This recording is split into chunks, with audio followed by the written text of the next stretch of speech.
now been asking the government to fix this problem.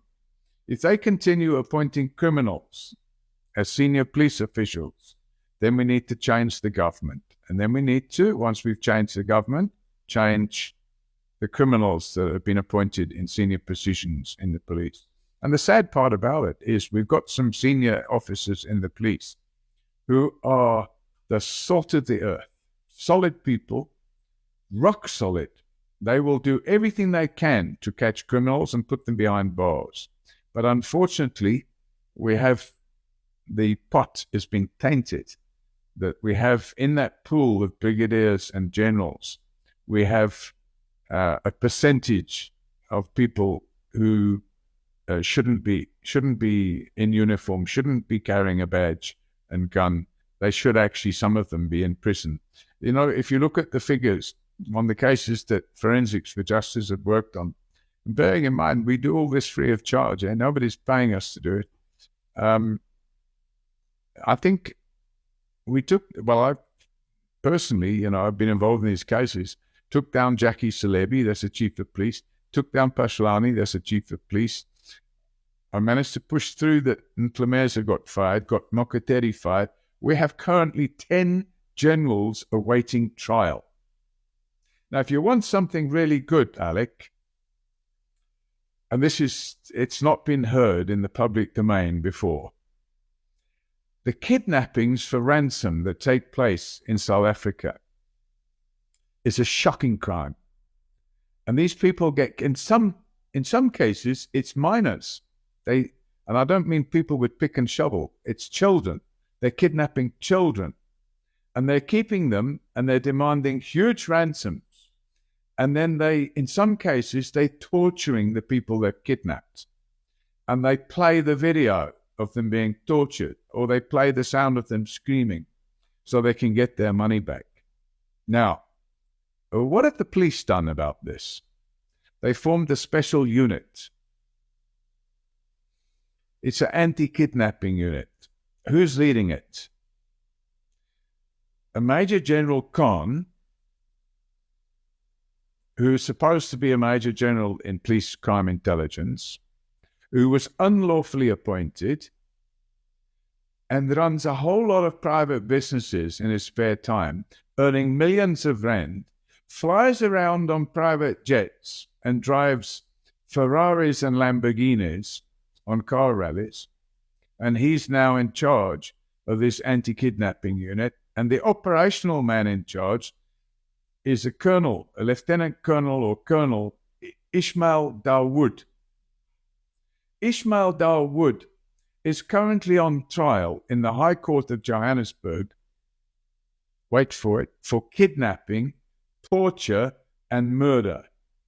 Now, when you have a chief of police that allows a person that's on trial for kidnapping, torture, and murder to be in charge of a kidnapping unit to stop all the kidnapping, the end result is mind-blowing.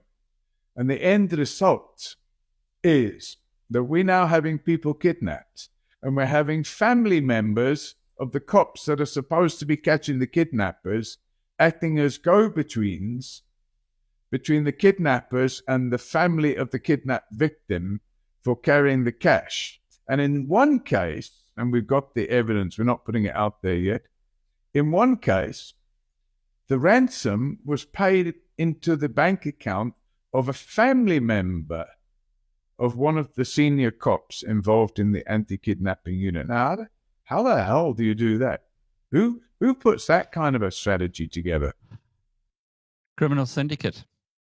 It's been accused of a criminal syndicate, the biggest criminal syndicate. I think it was in Andre de Ruyter's book that he was told that he was now the head of the biggest criminal syndicate in South Africa at Eskom. But it appears as though perhaps the bigger and even bigger criminal syndicate lies in those who should be protecting us. Just to close off with, Paul, the Minister of Police, according to Ian Cameron, insists on calling himself General Tsele. Was he ever a general? Did he ever work through the ranks? I mean, is this guy a policeman? Does he deserve a rank of general? He started out as a traffic cop, didn't he? He was a traffic cop in Durban. Now, then he became the head of the Metro, what do you call it, in Durban, the Metro Police. Okay, then he became the MEC for safety and security in Durban, or KZN. He was the MEC for safety and security in KZN. And then he was parachuted in. So he was he never came up through the ranks. He's not a proper policeman.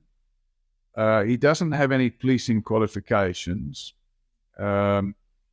He calls himself general. He's not a general. He was dismissed from the police. He was found to be unfit to be a policeman.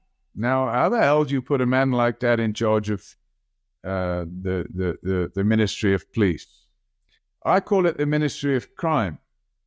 And having a man like that and he spends all of his time jetting around the country on a police jet joined at the hip with the current Commissioner of Police. Now, there's supposed to be a separation of powers. There is no separation of powers. Masemola is supposed to be running the police. He was appointed to run the police in the knowledge that Chelly would actually run the police, and Chelly does run the police. He decides who does what and who gets what appointments. And it's shocking. It's absolutely shocking. And that's why during COVID, he was marching up and down on the beach in Cape Town. I can't remember what it was about, but I mean, and when he talks about the police, he says we. He's not a policeman. He's not a general. And it's a shocking disgrace. And by the way, he's a laughing stock of the police. When the rank and file in the police despise him and they despise his attitude, his arrogance. So, until we get proper leadership in the police and proper leadership in crime intelligence, the shocking rate that we have at the moment. I did some figures the other day. If I want to be a serial killer, providing I stop murdering after I've killed 13 people, the chances are I'll never be caught. Isn't that shocking? Paul O'Sullivan of Forensics for Justice, and I'm